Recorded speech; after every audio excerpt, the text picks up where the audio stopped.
ఉండి మండలం ఎండగండి గ్రామం రాయిపేటలో నివాసముంటున్న ముదునూరి రంగరాజుకు ఇద్దరు కుమార్తెలు. పెద్ద కుమార్తె సాగిరాజు తులసి భర్త నిడదవోలు గ్రామానికి చెందిన శ్రీనివాసరాజు కాగా, తులసి 10 సంవత్సరాల క్రితం ఇంట్లో నుండి వెళ్లిపోయి తిరిగి వచ్చి ప్రస్తుతం భీమవరంలో దుర్గా స్టీల్స్ లో ఉద్యోగం చేసుకుంటోంది. ఈమెకు ఒక కూతురు అయితే సాగిరాజు తులసికి ఎండగండి గ్రామంలో జగనన్న కాలనీలో స్థలం రాగా అక్కడ ఇల్లు కట్టుకుంటూ ఇంటి పనులు పూర్తి కావడంతో ప్లాస్టింగ్ స్టేజ్ లో ఉంది.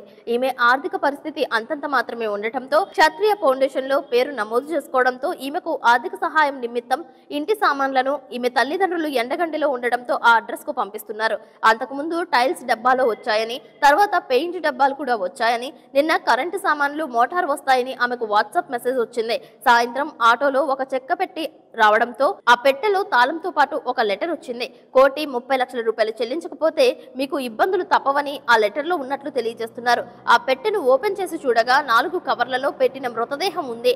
ఓపెన్ చేసేటప్పుడు దుర్వాసన రావడం గమనించి నిన్న రాత్రి పోలీస్ స్టేషన్ కు వెళ్లి పోలీసులకు సమాచారం ఇవ్వడంతో హుటాహుటిన పోలీసులు సంఘటన స్థలానికి చేరుకుని కేసును దర్యాప్తు చేసి తులసిని తండ్రి రంగరాజును ఉండి పోలీస్ స్టేషన్ కు తరలించి దర్యాప్తు చేస్తున్నారు. డెడ్ బాడీని ప్రభుత్వ ఆసుపత్రికి తరలించారు.